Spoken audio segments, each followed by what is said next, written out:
सत्संग जी प्यार से कहना जी। धन्य निरंकार जी। सत्संग जी, सत्संग में बैठकर हम ज्ञान की बड़ी बड़ी बातें तो सुन लेते हैं, परंतु जैसे ही संसार हमारी सहनशीलता की परीक्षा लेती है हम पूरी तरह से बिखर जाते हैं। तो यहाँ एक शायरी आता है कि मंजिलें भी जिद्दी हैं, रास्ते भी जिद्दी हैं, देखते हैं कल क्या होगा, हौसले भी जिद्दी हैं। सत्संग जी, संत वह नहीं जो अनुकूल समय में मुस्कुराए, संत वह है जो आंधी तूफान के बीच भी एक स्थिर दीपशिखा की तरह जगमगाता रहे। जब तक हम उतावलेपन को छोड़कर अंतर मन में सहनशीलता का बांध नहीं बनाएंगे, सत्संग का जल ठहर नहीं सकता। सबर संतोष जेहड़े मन विच आवे, ओही सच्चा दास कहावे, कहे अवतार ओ शांत स्वरूप ही, हर पल दातार नुपावे। अध्यात्म का परम लक्ष्य इंसान को अपने स्व से जोड़ना है, परंतु जब व्यक्ति सत्संग में आकर भी दूसरों से अपनी तुलना करने लगता है तो उसकी आत्मिक यात्रा रुक जाती है। खिलते हैं फूल जब भी बागीचों में प्रेम के, नफरत की हर दीवार ढह जाया करती है। जो छोड़ देता है अपने अहंकार की अकड़ को, सदगुरु की रहमत उस पर बरस जाया करती है। सत्संग जी, दो मित्र वर्षों से साथ सत्संग आते थे, दोनों मिलकर सेवा करते हैं, परंतु अचानक उनमें से एक मित्र को व्यापार में बहुत बड़ी सफलता मिल जाती है। वह बड़ा घर खरीद लेता है या समाज में उसे कोई बड़ा पद मिल जाता है।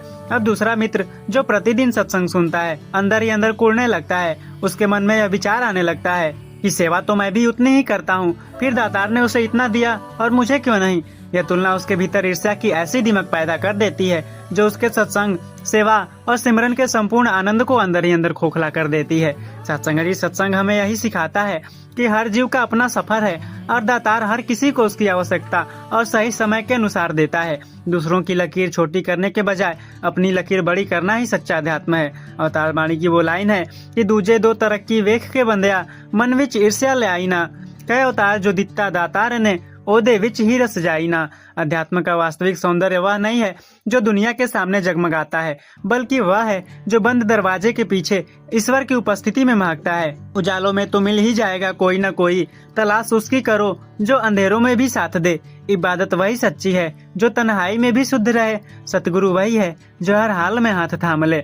एक व्यक्ति सत्संग भवन में सबसे अधिक अनुशासित, नम्र और मुस्कुराता हुआ दिखता है। वह हर महापुरुष के चरण स्पर्श करता है और अत्यंत मीठी भाषा में बात करता है, परंतु वही व्यक्ति जब अपने घर के एकांत में पहुंचता है तो अपने वृद्ध माता पिता के प्रति उपेक्षा का भाव रखता है। छोटे छोटे काम करने वाले सेवकों से क्रूरता से पेश आता है और अपने परिवार के सदस्यों का मानसिक शोषण करता है। यह विरोधाभास इस बात का प्रमाण है कि उसकी भक्ति केवल समाज की प्रशंसा पाने का एक साधन है। जब तक हमारा एकांत का चरित्र हमारे सार्वजनिक व्यवहार से मेल नहीं खाएगा, सत्संग की किरण आत्मा को छू भी नहीं सकती। सतगुरु हमारे बाहरी आवरण को नहीं, हमारे भीतर छिपी नियत को देखता है। जब हमारी कथनी और करनी एक हो जाती है तभी प्रभु की असीम रहमतों का द्वार खुलता है। छल छिद्र ते चतुराई नाल रब कदे न लबदाए, कहे अवतार जो निष्कपट होवे, वही देर ते सजदाए। सत्संग जी, अक्सर इंसान सत्संग में तो आकर बैठ जाता है, परंतु उसका मन अतीत की पुरानी यादों, पुरानी कड़वाहटों और ग्लानि के बोझ से बुरी तरह दबा होता है। जो बीत गया है कल उसे सोचना छोड़ दो, जो मिला है आज उसे जीना सीख लो। इस हाल में भी मुस्कुराना सीखा है बंदे, सतगुरु की रजा में ही अपनी खुशी ढूंढ लो। एक व्यक्ति कई साल पहले अपने ही किसी संबंधी या साझेदार के साथ एक विवाद को मन में पकड़कर बैठा रहता है। वह प्रतिदिन सत्संग भवन जाता है, शांत विचारों को सुनता है, परंतु उसके अचेतन मन में वही 5-10 साल पुरानी घटना किसी फिल्म की तरह घूमती रहती है। जब भी वह ध्यान लगाने बैठता है, पुराना बदला या पुरानी हार उसके सामने आ खड़ी होती है। परिणाम यह होता है कि वह सत्संग में शारीरिक रूप से तो वर्तमान में होता है, लेकिन मानसिक रूप से भूतकाल के किसी क्षण में जी रहा होता है। सत्संग का वास्तविक फल तभी मिलता है जब मन वर्तमान क्षण में स्थित हो। जब तक इंसान अपने मन से अतीत के उस भारी कचरे को खाली नहीं करता, तब तक सत्संग की नई रूहानी ऊर्जा के लिए भीतर कोई स्थान ही नहीं बचता। बीत गई सो बात गई, तू आगे की सूध ले बंदया, कहे अवतार तू आज दे पल विच, नाम सिमट के जी बंदया। सत्संग का उद्देश्य मन को आकाश की तरह विशाल बनाना होता है, परंतु कई बार नियमित सत्संग करने वाले के भीतर एक अनजानी कट्टरता जन्म ले लेती है। तो यहाँ संत कहते हैं कि समुद्र बन कर जी जिसमें हर नदी समा जाए, वह दिल ही क्या जो किसी के दर्द को न समझ पाए। बांटे जो हर किसी में प्यार और अपनापन, सच्चा भक्त वही जो दुनिया में मिसाल बन जाए। एक व्यक्ति कई सालों से निष्ठापूर्वक सत्संग आ रहा है, परंतु यदि उसके घर के पास कोई दूसरा धार्मिक कार्यक्रम हो रहा हो या कोई व्यक्ति किसी अन्य मार्ग से ईश्वर की आराधना कर रहा हो, तो वह उन्हें हीन भावना से देखने लगता है। वह सोचता है कि केवल मेरा ही मार्ग सत्य है, बाकी सब भ्रम है। सत्संग में बैठकर भी यदि दृष्टि में व्यापकता आने की जगह संकुचितता आ जाए तो यह इस बात का प्रमाण है कि ज्ञान ने उसके हृदय के किवाड़ खोलने के बजाय उसे और बंद कर दिया है। सतगुरु का निरंकारी ज्ञान हमें हर इंसान में, हर धार्मिक स्थान पर इसी एक परमात्मा के दर्शन करना सिखाता है। सच्चा सत्संगी वह है जिसकी दृष्टि में दूसरा कोई बचता ही नहीं, सब अपने ही दिखाई देते हैं। सब विच एक ही नूर समाया, किसे नु मुंदा ना कहिए, कह अवतार तू प्रेम बढ़ा के, सब दे विच ही रहिए। जब तक इंसान का ध्यान इस बात पर रहेगा कि उसे जीवन में क्या नहीं मिला, तब तक सत्संग की अनंत रहमतें भी उसी दुखी ही रखेंगी। जो मिला है उसमें ही आनंद ढूंढ ले, जो नहीं मिला उसका मलाल छोड़ दे। हर सांस में जो दातार का शुक्राना करे, सतगुरु उसकी झोली खुशियों से भर दे। एक व्यक्ति के पास रहने के लिए अपना सुंदर घर है, अच्छा स्वास्थ्य है और जीवन की सभी मूलभूत सुविधाएं उपलब्ध हैं। वह सत्संग में जाता है और संतों के मुखारबिंद से शुक्राने के बड़े बड़े विचार सुनता है, परंतु जैसे ही वह बाहर आता है उसकी नजर केवल उस एक बात पर टिक जाती है जो उसके पास नहीं है, जैसे उसके किसी सहकर्मी की बड़ी गाड़ी या अधिक पदोन्नति। वह पूरे रास्ते और घर पहुंचकर भी केवल शिकायतें करता रहता है कि मेरे साथ ही ऐसा क्यों होता है। सत्संग जी 99% मिली हुई रहमतों को भूलकर 1% की कमी पर रोना ही उसके सत्संग के लाभ को निष्फल कर देता है। शुक्राना केवल मुंह से बोला जाने वाला शब्द नहीं है, यह मन की एक ऐसी अवस्था है जहाँ इंसान हर हाल में संतुष्ट रहता है। जहाँ शुक्राना है वहाँ सत्संग का रंग गहरा चढ़ता है और जहाँ शिकायत है वहाँ भक्ति का फल सूख जाता है। जहरा हर हाल विच दातार दा शुक्राना करदा है, कहे अवतारो बंदा हर पल रहमता नाल भरदा है। कई बार इंसान गृहस्थ और सांसारिक जिम्मेदारियों से भागने के लिए सत्संग और धर्म को एक कवर बना लेता है। कर्म ही तेरी पूजा है, कर्म ही तेरा ज्ञान है, फर्ज से जो मुंह मोड़े कैसा वो इंसान है। गृहस्थ में रहकर जो निष्काम सेवा करे, सतगुरु की नजर में वही सबसे महान है। एक व्यक्ति अपने परिवार का अकेला कमाने वाला सदस्य है। घर में वृद्ध माता पिता की देखभाल की आवश्यकता है, बच्चों की शिक्षा की जिम्मेदारी है और दफ्तर का महत्वपूर्ण कार्य बकाया है, परंतु वह व्यक्ति अपने इन सभी नैतिक कर्तव्यों को अधूरा छोड़कर दिन रात केवल सत्संग भवन में बैठा रहता है या यात्राओं में निकल जाता है। जब परिवार के लोग अपनी समस्याओं की बात करते हैं तो आध्यात्मिक भाषा बोलकर उन्हें चुप कराने की कोशिश करता है। मैं तो प्रभु की भक्ति कर रहा हूँ, तुम मोह माया में फंसे हो। सत्संग जी संत निरंकारी मिशन का स्पष्ट संदेश है कि कर्म ही पूजा है। गृहस्थ की जिम्मेदारियों और अपने कर्तव्यों का ईमानदारी से पालन करना ही सच्चा सत्संग है। अपने फर्ज से भागकर की गई भक्ति कभी स्वीकार्य नहीं होती, क्योंकि वह अध्यात्म नहीं बल्कि कर्तव्यहीनता है। घर बार छड्ड के भागना नाही, फर्ज निभाना पैंदा है, कहे अवतार तू काम करके दातार नु ध्याना पैंदा है। अध्यात्म का मूल उद्देश्य आत्मा का सीधे परमात्मा से मिलन कराना है, परंतु जब कोई साधक स्वयं को अन्य संतों के बीच एक मध्यस्थ या बड़ा ज्ञान स्थापित करने लगता है तो सत्संग का फल निष्फल हो जाता है। आईना बनकर जी जो सबको सच दिखाए, खुद को पर्दा न बना जो रब का रास्ता रोके। जो सतगुरु के चरणों से सीधा जोड़े दिल को, सच्चा गुरु सिख वही जो हम की दीवार को तोड़े। एक वरिष्ठ सत्संगी जो वर्षों से सेवा कर रहा है, जब नए आने वाले जिज्ञासुओं या संतों से मिलता है तो उन्हें सतगुरु के विचारों से जोड़ने के बजाय अपनी विद्वता और अपनी पहुंच की गाथाएं सुनाने लगता है। वह चाहता है कि लोग पहले उसका आदर करें, उसकी आज्ञा लें और फिर सतगुरु तक पहुंचे। वह अनजाने में स्वयं को एक छोटा गुरु मान बैठता है। यह सूक्ष्म अहंकार उसके सारे किए कराए सत्संग, सेवा और सिमरन की कमाई को एक पल में नष्ट कर देता है। सच्चा सत्संगी सदैव एक साइन बोर्ड की भांति होता है जो केवल रास्ता दिखाता है, संग रास्ता या मंजिल बनने की कोशिश नहीं करता। भक्ति में जीव और ब्रह्म के बीच कोई तीसरा नहीं हो सकता। आपे गुरु न बन बंदया तू दास बन के रह बंदया, कह अवतार तू सतगुरु दे चरणों बीच ढह के रह बंदया। सत्संग में जाने से मन में प्रेम, करुणा और दूसरों के प्रति संवेदनशीलता बढ़नी चाहिए, परंतु यदि इंसान का दिल और अधिक कठोर हो जाए तो सत्संग व्यर्थ हो जाता है। पत्थर की मूरत में खुदा ढूंढने वाले, जरा किसी रोते हुए इंसान को हंसाकर तो देख। दिल में अगर दया और करुणा नहीं है तेरे तो बेकार है तेरा मंदिर और सत्संग में जाना। एक व्यक्ति सत्संग से लौट रहा है, रास्ते में सड़क पर कोई दुर्घटना हो जाती है और कोई घायल व्यक्ति मदद के लिए तड़प रहा है। वह सत्संगी यह सोचकर अपनी गाड़ी आगे बढ़ा देता है कि मुझे तो घर पहुंचकर समय पर सिमरन करना है, मैं इन संसारिक झंझटों और पुलिस के चक्कर में क्यों पड़ूं। सत्संग में मानवता, एकता और दया के विचार सुनने के बावजूद यदि किसी दुखियारे के कष्ट को देखकर उसका हृदय नहीं पिघलता तो उसकी भक्ति केवल एक निर्जीव अनुष्ठान बनकर रह गई है। सतगुरु का ज्ञान हमारे भीतर की करुणा को जगाता है। यदि किसी भूखे को भोजन कराने या पीड़ित की मदद करने की भावना हमारे भीतर नहीं जागी तो ईश्वर की ज्ञान ज्योति हमारे भीतर जल ही नहीं सकी।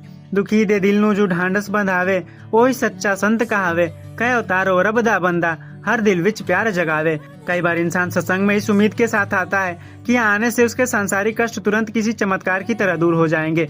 उम्मीदों के दिए जलाकर जो फल की चाह करता है वह भक्ति के सच्चे आनंद को खो दिया करता है। सौंप दे अपनी नाव इस दातार के हाथों में, जो रजा में राजी रहे वही भवसागर पार करता है। एक व्यक्ति किसी गंभीर आर्थिक संकट या पारिवारिक बीमारी से जूझ रहा है, वह सत्संग आना शुरू करता है, परंतु 2-4 महीने बीतने के बाद जब उसकी परिस्थिति में कोई बाहरी बदलाव नहीं आता तो उसका मन डगमगाने लगता है। वह सोचने लगता है कि मैं तो नियमित सत्संग जा रहा हूँ, फिर मेरा संकट क्यों दूर नहीं हुआ। वह सत्संग को ईश्वर से सौदेबाजी का माध्यम बना लेता है। इस चमत्कार की चाहत के कारण उसका ध्यान रूहानी शांति प्राप्त करने के बजाय केवल अपनी भौतिक इच्छाओं की पूर्ति पर अटका रहता है। सत्संग का उद्देश्य हमारी बाहरी परिस्थितियों को बदलना नहीं, बल्कि हमारी आंतरिक मनोस्थिति को ऐसा दृढ़ बनाना है कि हम हर परिस्थिति में शांत रह सकें। ईश्वर को अपने अनुसार चलाने की कोशिश ही सत्संग के वास्तविक लाभ को रोक देती है। सौदा करे जो रब दे नाल, ओ सच्चा भक्त न होवे, कह अवतार जो भाड़े विच राजी, वो कदे न रोवे। ज्ञान का अभिमान इंसान के मन को इतना भारी कर देता है कि उसमें सहजता और सरलता का कोई स्थान ही नहीं बचता। तभी तो कहा गया है कि किताब के पन्नों में जो खुदा को ढूंढते रहे वे लफ्जों के जाल में ही उलझ कर रह गए। जिसने देखा इस निरंकार को गुरु की नजर से, वो बिना पढ़े ही भक्ति का मर्म समझ गए। एक व्यक्ति ने धार्मिक ग्रंथों और बड़े बड़े दर्शन शास्त्रों को पूरी तरह से याद कर लिया है। सत्संग में जब भी कोई साधारण महापुरुष अपने सरल शब्दों में अनुभव साझा करता है तो वह व्यक्ति मन ही मन उसकी व्याकरण, उसके बोलने की शैली या उसके तथ्यों की कमियां निकालने लगता है। वह सत्संग के पावन पंडाल में एक अनुभवी साधक बनकर नहीं, बल्कि एक निरीक्षक बनकर बैठता है। उसका सारा ध्यान ज्ञान की थ्योरी पर होता है, आत्मा के अनुभव पर नहीं। अध्यात्म शब्दों का संग्रह नहीं, बल्कि निर्मल हृदय का भाव है। एक अनपढ़ और सीधा साधा इंसान भी यदि निष्कपट भाव से गुरु के चरणों में समर्पित है तो वह उस बड़े से बड़े विद्वान से कहीं आगे है, जिसका ज्ञान केवल उसकी वाणी तक सीमित है। अक्षर ज्ञान नाल रब ना लभदा, भाव शुद्ध चाहिदा है, कई अवतार तू बाल बुद्धि बन के दातार निधाइदा है। सत्संग से अर्जित की गई पवित्रता को बाहरी माहौल के कुप्रभाव से बचाकर रखना ही सबसे बड़ी परीक्षा है। पानी में रहकर भी जो नाव को सूखा रखे वही मुसाफिर अपनी मंजिल को पाता है। दुनिया के रंग में जो अपनी रूहानी रंग को ना खोए, सच्चा गुरु सिख वही जग में मिसाल बन जाता है। एक व्यक्ति सत्संग भवन में रहकर ईश्वर भक्ति और ईमानदारी का गहरा संकल्प लेता है, परंतु जैसे ही वह अपने कार्यस्थल पर जाता है जहाँ उसके साथी रिश्वतखोरी, अनैतिक साधनों और चालाकी की बात करते हैं, वह धीरे धीरे उनके प्रभाव में आने लगता है। वह सोचने लगता है कि जब सब ऐसा कर रहे हैं तो केवल मेरे अकेले सत्य पर चलने से क्या होगा। सत्संग के विचारों का जो बीज उसके भीतर बोया गया था उसे उसने असंतुलित और नकारात्मक संगति के प्रभाव में आकर खुद ही सूखने दिया। सत्संग का रंग तभी पक्का रहता है जब हम सत्संग भवन के बाहर भी अपने विवेक का पहरा बनाए रखें। यदि हम संसार में रहकर भी संसार के विकारों से अछूते रहने की कला सीख लें तभी सत्संग सार्थक होता है। कुसंगत तो तू बच के रह बंदया, सत्संगत बिच जाई, कहे अवतार तू नाम दी ओट च अपना आप बचाई। सत्संग जी इंसान सत्संग की व्यवस्थाओं, परंपराओं और बाहरी नियमों में इतना अधिक उलझ जाता है कि वह इस मूल परमात्मा को ही भूल जाता है जिसके लिए वह सत्संग आया था। मंजिल की चाह में निकले थे जो मुसाफिर, वे रास्ते के पत्थरों को ही सजाने में लग गए। पाना था जिस निरंकार को हर श्वास में, वे केवल बाहरी रस्मों को निभाने में लग गए। एक व्यक्ति सत्संग भवन में सेवा करता है, उसका पूरा ध्यान इस बात पर रहता है कि दरियां ठीक से बिछी है या नहीं, माइक की आवाज सही है या नहीं, मंच का प्रबंधन कैसा है। यह सेवा बहुत उत्तम है, परंतु यदि इन व्यवस्थाओं में जरा सी कमी आने पर वह क्रोधित हो जाए, दूसरों पर चिल्लाने लगे और अपने मन की शांति खो दे, तो इसका अर्थ है कि वह साधनों में इतना उलझ गया है कि साध्य अर्थात मन की शांति और प्रभु स्मरण को भूल गया। व्यवस्था और नियम सेवा का हिस्सा हैं, परंतु वे मन की शांति और नम्रता से बड़े नहीं हो सकते। यदि बाहरी व्यवस्था बनाते बनाते आंतरिक शांति भंग हो जाए तो सत्संग का मूल उद्देश्य पीछे छूट जाता है। सत्संग एक दर्पण की तरह है जो हमारे चरित्र के दाग दिखाता है, परंतु यदि हम दर्पण देख अपने मुंह के दाग धोने के बजाय दर्पण से ही मुंह मोड़ लें तो सत्संग निष्फल हो जाता है। गलतियां तो हर इंसान से होती है जमाने में, बड़प्पन उसी में है जो अपनी भूल मान ले। जो सतगुरु के वचनों से सुधार ले खुद को, वही इस जग में सच्चा सुख संतोष पाले। सत्संग में संत फरमाते हैं कि घर में सबको सम्मान दो और अपनी गलतियों को स्वीकार करने की हिम्मत रखो।